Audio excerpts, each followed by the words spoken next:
Hello friends, welcome to study with Gupta channel पे आप नए चैनल को सब्सक्राइब कर लीजिएगा।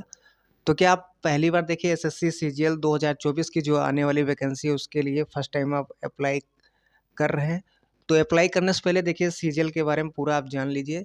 सीजीएल में आपकी कौन कौन सी पोस्ट होती हैं, एलिजिबिलिटी क्राइटेरिया की बात करें तो एज लिमिट आपकी क्या रखी जाती है, क्वालिफिकेशन आपकी क्या होती है। तो इन चीज़ों का देखिए मैंने वीडियो ऑलरेडी बना दिया है, लिंक आपको नीचे मिल जाएगा डिस्क्रिप्शन में। आज इस वीडियो में अगर हम बात करें तो सीजीएल का जो कंप्लीट सिलेबस है और एग्ज़ाम पैटर्न है, एग्ज़ाम पैटर्न की बात करें तो कितने आपके इसमें टियर होते हैं, पेपर आपके कितने होते हैं, हर पेपर में आपकी नेगेटिव मार्किंग कितनी होती है। सिलेबस की बात करें तो सिलेबस में क्या-क्या आपके टॉपिक सब्जेक्ट रहते हैं, फाइनल जो आपका सिलेक्शन होता है, मेरिट लिस्ट बनती है जो आपकी, किस बेस पे आपकी तैयार की जाती है। तो डिटेल वाइज देखिए बात करेंगे, ये वीडियो आपके लिए बहुत इंपॉर्टेंट है अगर आप फर्स्ट टाइम अप्लाई कर रहे हैं सीजीएल 2024 वैकेंसी के लिए। तो इस वीडियो को ज़्यादा शेयर जरूर कर दीजिएगा, चैनल को लाइक कीजिए, सब्सक्राइब जरूर कर लीजिएगा जैसे कि आपको लेटेस्ट वीडियो का नोटिफिकेशन मिल जाए। तो सीजीएल एसएससी सीजीएल की अगर हम बात करें 2024 में, तो इसमें देखिए आपके 2 टियर होते हैं, कंप्यूटर बेस्ड एग्जामिनेशन आपका होता है। अब टियर 1 देख लीजिए, इसमें आपके क्या-क्या सब्जेक्ट रहते हैं, कितने क्वेश्चन के आपके पूछे जाते हैं। तो 4 सब्जेक्ट आपके रहते हैं। टियर 1 की बात करें तो इसमें जनरल इंटेलिजेंस रीजनिंग से 25 क्वेश्चन 50 नंबर के, जीए जनरल अवेयरनेस 25 क्वेश्चन 50 नंबर के, क्वांटिटी एप्टीट्यूड 25 क्वेश्चन 50 नंबर के, इंग्लिश कॉम्प्रिहेंशन 25 क्वेश्चन 50 नंबर के। और टियर 1 के लिए जो आपको टाइम दिया जाता है 1 घंटे में आपको ये पेपर करना होता है। अब टियर 1 की जो बात करें तो इसमें आपके objective type multiple choice question होते हैं और इसमें आपकी नेगेटिव मार्किंग होती है 0.50, 1/2 की आपकी नेगेटिव मार्किंग होती है। हर गलत आंसर पे आपके 0.50 नंबर ये काटे जाते हैं। तो ये पूरा आपका टियर 1 हो गया। अब टियर 2 की अगर हम बात करें तो टियर 2 में आपके एक तो पेपर फर्स्ट आपका होता है, 3 पेपर आपके होते हैं, पेपर फर्स्ट, पेपर सेकंड आपका और पेपर थर्ड। तो चलिए पूरा हम देखते हैं इसको। तो पेपर फर्स्ट की बात करें तो इसमें आपके 2 सेशन रहते हैं। पहला सेशन आपका जो होता है वो 2 घंटे 15 मिनट का होता है। पहले सेशन में आपके 3 सेक्शन रहते हैं, जैसा कि आप देख सकते हैं। सेक्शन 1 की अगर बात करें तो मॉड्यूल फर्स्ट मैथमेटिक्स एबिलिटी से क्वेश्चन रहते हैं। Module second general intelligence reasoning से क्वेश्चन आपके रहते हैं, 30-30 क्वेश्चन आपके रहते हैं और टोटल ये आपका 180 नंबर का होता है। इसके लिए जो आपको टाइम दिया जाता है 1 घंटे में आपको करना होता है। तो इसी में सेशन 1 में सेक्शन सेकंड आपका है, सेशन सेकंड में भी 2 मॉड्यूल आपके होते हैं। पहला मॉड्यूल आपका इंग्लिश लैंग्वेज कॉम्प्रिहेंशन, दूसरा मॉड्यूल आपका जीए का।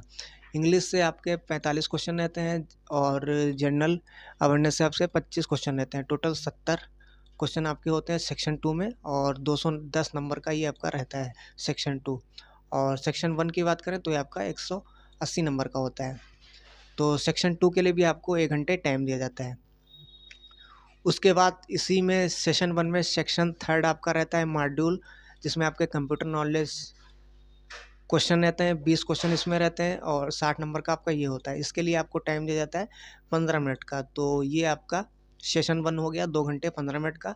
उसके बाद सेशन 2 ये आपका 15 मिनट का होता है और इसमें आपका जो सेक्शन थर्ड मॉड्यूल सेकंड है, इसमें डाटा एंट्री स्पीड टेस्ट आपका होता है। आगे हम डिटेल वाइज बात करेंगे इसमें क्या क्या आपसे चीज़ पूछी जाती है। तो ये पूरा आपका पोर्शन पेपर फर्स्ट हो गया। पेपर सेकंड की बात करें तो इसमें आपका स्टैटिक्स रहता है 100 क्वेश्चन 200 नंबर के और इसके लिए आपको 2 घंटे टाइम दिया जाता है। फिर आपका पेपर थर्ड जिसमें जनरल स्टडी फाइनेंस और इकोनॉमिक्स क्वेश्चन आपके रहते हैं, 100 क्वेश्चन आपके रहते हैं 200 नंबर के। तो ये आपके 3 पेपर हो गए। अब इसमें यहाँ आप जैसे देख सकते हैं, जो पेपर फर्स्ट होता है ये आपका कंपलसरी होता है सभी पोस्टों के लिए।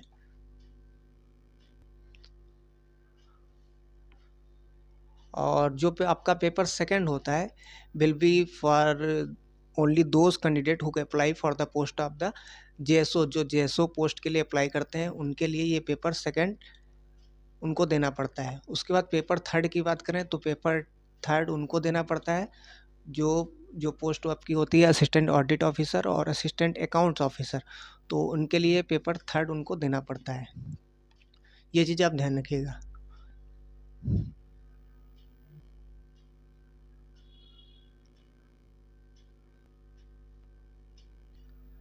अब जो आपका पेपर फर्स्ट, जिसमें आपके 2 सेशन रहते हैं, ये आपका एक ही डे पे होता है, सेम डे।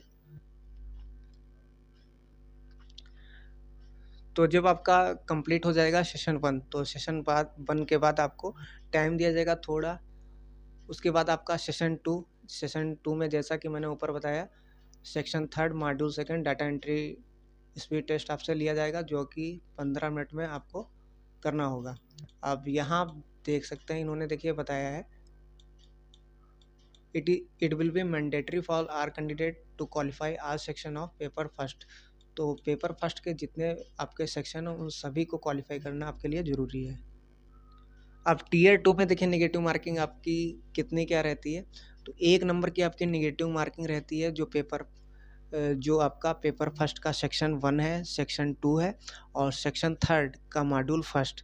तो इन सभी में आपकी 1 नंबर की नेगेटिव मार्किंग रहती है, और 0.50 की ये आपकी पेपर सेकंड और पेपर थर्ड के लिए आपकी नेगेटिव मार्किंग रहती है। अब यहाँ देखिए इन्होंने बताई है एक चीज़, जो पेपर फर्स्ट आपका है section 3 module first, that is जो आपका कंप्यूटर नॉलेज टेस्ट है, यह आपके लिए ज़रूरी है, लेकिन आपका ये क्वालिफाइंग नेचर का है। अब जो आपका पेपर फर्स्ट है section 3 module 2 data entry speed test, तो इसमें देखिए आपका रहता क्या है। तो यहाँ आप देख सकते 15 मिनट आपको दिए जाएंगे, और डाटा एंट्री स्पीड टेस्ट में आपका पैसेज आपको दिया जाएगा। तो 2000 की डिप्रेशन आपसे मांगे जा रहे हैं। ये आपका स्पीड टेस्ट टाइपिंग आपका रहता है, 15 मिनट में आपको करना होता है। अब ये जो आपका डाटा एंट्री स्पीड टेस्ट है, ये आपके लिए ज़रूरी है क्वालिफाई करना। ये आपको, लेकिन आपका एक क्वालिफाइंग नेचर का होता है, सभी पोस्ट के लिए आपके लिए ज़रूरी है देना। अब देखिए सिलेबस की बात करते हैं हर टीयर में, तो इन सभी टॉपिकों को ध्यान में रख के आपको प्रिपरेशन करनी है। तो ये पूरा आपका टीयर 1 की बात करें तो ये आपका पूरा रीजनिंग हो गया, रीजनिंग का पोर्शन। स्क्रीनशॉट लेना चाहें स्क्रीनशॉट ले सकते हैं। ये आपका पूरा जीए हो गया, फिर आपका क्वांटिटेटिव एप्टीट्यूड, फिर ये आपका इंग्लिश,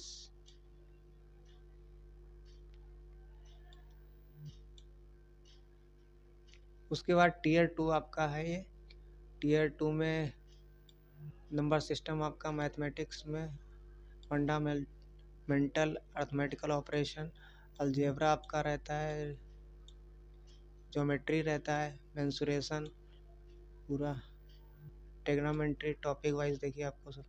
फिर आपका स्टैटिक्स, प्रोबेबिलिटी, फिर आपका ये रीजनिंग का पोर्शन हो गया टीयर 2, फिर आपका ये इंग्लिश हो गया पूरा, फिर आपका ये जीए, और जो पेपर फर्स्ट आपका रहता, पेपर फर्स्ट में सेक्शन 3 मॉड्यूल फर्स्ट कंप्यूटर से रिलेटेड क्वेश्चन होते हो, उसमें भी देखिए आपको टॉपिक बताए गए हैं क्या क्या, आपके सभी चीज़ें पूछी जाएंगी। तो ये पूरा आपका पेपर फर्स्ट का सिलेबस हो गया। अब पेपर सेकंड स्टैटिक्स, ये पूरा देख सकते हैं, टॉपिक वाइज देखिए आपको बताया गया हर चीज़ें।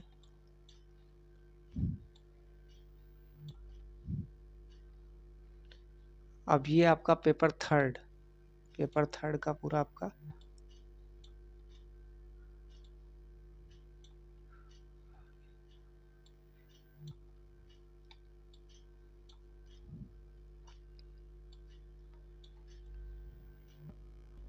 तो ये पूरा आपका कंप्लीट सिलेबस है टीयर 1 और टीयर 2 का। अब इसमें देखिए एक चीज़ और आपको बताइए, जो मिनिमम क्वालिफाइंग मार्क्स आपको इतने लाने ही होंगे, तो वो आप देख लीजिए कैटेगरी वाइज। तो टीयर 1 और उसके बाद सेक्शन 1, सेक्शन 2, सेक्शन 3 का मॉड्यूल फर्स्ट पेपर फर्स्ट का, उसके बाद टीयर 2 पेपर फर्स्ट का, section third module first, section second, section third और टीयर 1 और आपका पेपर सेकंड, पेपर थर्ड। तो इन सभी में देखिए मिनिमम क्वालिफाइंग मार्क्स आपको बताए गए हैं। जनरल से आप में 33%, ओबीसी ईडब्ल्यूएस 25% और ऑल अदर कैटेगरी तो उनके लिए 20%। अब इसमें देखिए मैक्सिमम परसेंटेज एरर ये अलाउ करते हैं जो आपका डाटा एंट्री स्पीड टेस्ट होता है। तो जो जनरल है 20% उनके लिए अलाउ है ये, ओबीसी ईडब्ल्यूएस वाले के लिए 25% और ऑल अदर कैटेगरी के लिए 30%। तो इसमें देखिए जो मेरिट लिस्ट आपकी प्रिपेयर की जाती है, तो जो आपका टीयर 2 का पेपर फर्स्ट का आपका जो सेक्शन 1 होता है, सेक्शन 2, तो इस बेसिस पे देखिए आपकी मेरिट लिस्ट तैयार की जाती है। और उसके साथ साथ देखिए जो आपका टीयर 2 पेपर फर्स्ट का आपका जो सेक्शन थर्ड जो बोथ मॉड्यूल है आपका, तो उसको भी क्वालिफाई करना आपके लिए ज़रूरी होता है। तो यहाँ आप देख सकते हैं merit list will prepared on the basis of overall performance of candidate in tier 2 examination only. ठीक है, अब यहाँ देखिए मेरिट लिस्ट आपको बताई गई जो जेएसओ और स्टैटिकल इन्वेस्टिगेशन ग्रेड सेकंड है उनके लिए देखिए बताई गई मेरिट लिस्ट कैसे तैयार की जाती है। इसमें देखिए जो पोस्ट आपके असिस्टेंट ऑडिट ऑफिसर और असिस्टेंट अकाउंट ऑफिसर, तो उन पोस्टों के लिए आपकी मेरिट लिस्ट कैसे तैयार की जाती है, ये सभी चीज़ें आपको बताई गई हैं। तो ये देखिए पूरा आपका एग्ज़ाम पैटर्न हो गया, सिलेबस हो गया और मोड ऑफ सिलेक्शन हो गया। और नोटिफिकेशन की बात करें, कल मैंने वीडियो में बताया था, तो जून में देखिए आपका आएगा। उससे पहले आपका एमटीएस का आएगा, एमटीएस का अभी तक आपका नहीं आया है। तो फिलहाल ये आपका एसएससी सीजीएल का कंप्लीट सिलेबस और एग्ज़ाम पैटर्न है। तो इस वीडियो को ज़्यादा शेयर कीजिए, लाइक कीजिए और चैनल को सब्सक्राइब कर लीजिए।